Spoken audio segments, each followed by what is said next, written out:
The engines love working when the sun shines. One day, Thomas and Percy were helping Salty at the docks.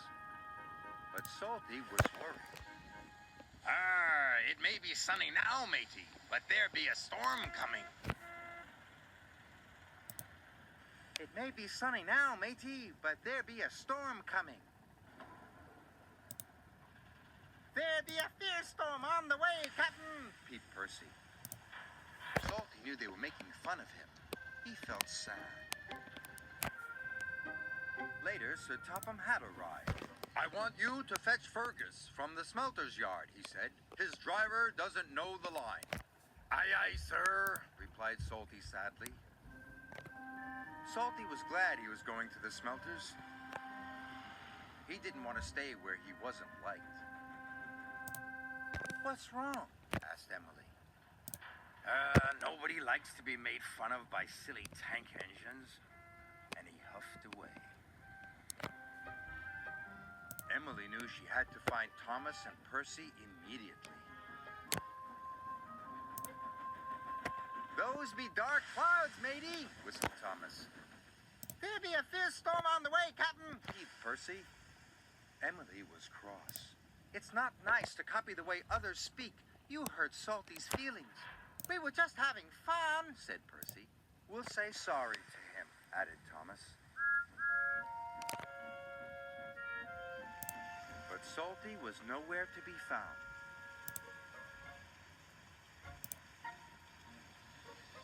Thomas and Percy were worried. Fergus was waiting for Salty when he arrived at the smelters. Right on time, congratulated Fergus. Aye, but there's a storm coming, said Salty. We must hurry. Soon they were hooked up and on their way home.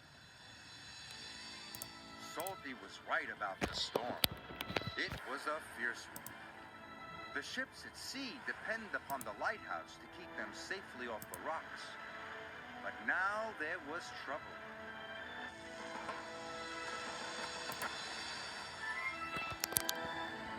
The lighthouse lamp has gone out, cried the captain.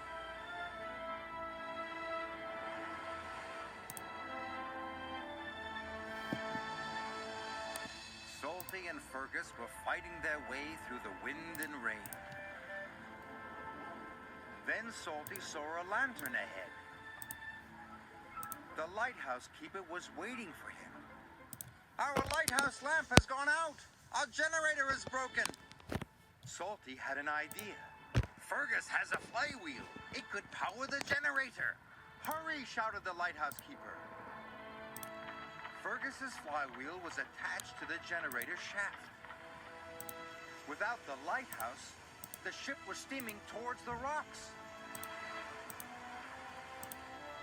Fergus was working as fast as he could. Finally, the generator came back to life. The lighthouse being shown across the stormy sea once more. Just in time! Hard to starboard, matey! Salty's idea had saved the day. Fergus worked hard until first light. The next morning, Salty and Fergus chugged back to the docks. They were surprised to see a crowd waiting for them. Thank you, said the captain. You saved our ship. Well done, boomed Sir Topham Hatt. Salty was very proud. We're sorry if we hurt your feelings, puffed Thomas. We were only copying you because we think you're grand. Then say no more, me hearties, replied Salty happily.